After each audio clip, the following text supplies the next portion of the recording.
तर आपण आज बनवतो चिकन स्टीम तंदुरी। त्यासाठी पहिले तर मॅरिनेशन हवे आहे। मी 1 कप दही, 2 लिंबूचे ज्यूस, हाफ कप तेल, 1 कप आला लसूणची पेस्ट, मीठ तुमच्या आवडीनुसार, 2 टेबलस्पून धना powder, 1 tablespoon garam masala, 1 teaspoon black pepper, 1 tablespoon red chili powder, 1 teaspoon Kashmiri masala, 2 teaspoon turmeric, 2 teaspoon tandoori masala, 1 teaspoon cornflour and pinch of red food colour.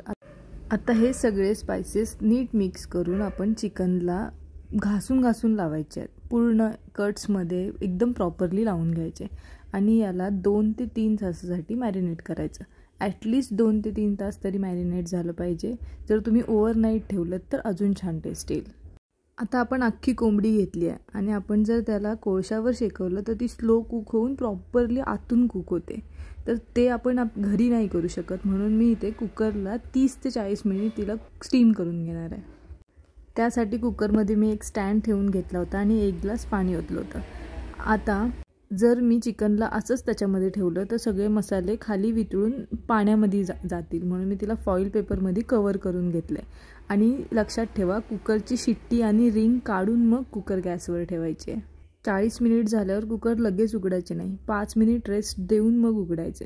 आणि चिकन बाहेर काढताना नेहमी केअरफुल राहा, कारण चटका लागायची शक्यता असते।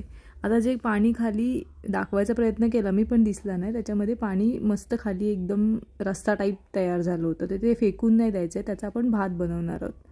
आता आपली स्टीम तर झाली, पण तिला रोस्ट करण्यासाठी मी एअर फ्राय यूज केला आहे। तुम्ही ओव्हनही यूज करू शकता। त्याच्यासाठी 180 डिग्रीजवर 15 मिनिट्स मी एअर फ्राय होऊन दिलं। ओव्हनसाठी पण सेम टेम्परेचर राहील। आता तेलामध्ये थोडे खडे मसाले आणि कांदा टाकून त्याला पिंकिश कलर येईपर्यंत शिजवायचं आहे। त्याच्यामध्ये आपला जो चिकनचा रस निघाला होता तो टाकून मग तांदूळ टाकून थोडं चवीनुसार मीठ टाकायचं आणि एकदम स्लो हातांनी हलवायचं। मीनवाईल आपली तंदुरी पण तयार आहे। किती मस्त दिसते ना। आता आपण मिंट चटणी बनवतो आहे। त्याच्यासाठी मी पुदिना, दही, जिरा पावडर, 2 मिरच्या आणि चवीनुसार मीठ घेतलंय। याला मिक्सरला मस्त बारीक करून घ्यायचं। मग प्लेटिंग करून घेऊया, कारण जेवणच नाही प्लेट पण छान दिसायला हवी। मी भात रिंगमध्ये लावून घेतला आणि त्याच्यावर आपली तंदुरी ठेवली आहे। मस्त अख्खी कोंबडी चिकन रान मस्त बोलतात याला। आणि याला मी स्मोक दिला आहे, कारण तो चुलीवरचा फील यायला हवा आहे। आता तुम्ही पण बनवा आणि मस्त एन्जॉय करा। मला कमेंट सेक्शनमध्ये नक्की सांगा। आणि यूट्यूबवर माझी ही फुल व्हिडिओ फर्स्ट आहे, तर सबस्क्राईब करायला विसरू नका।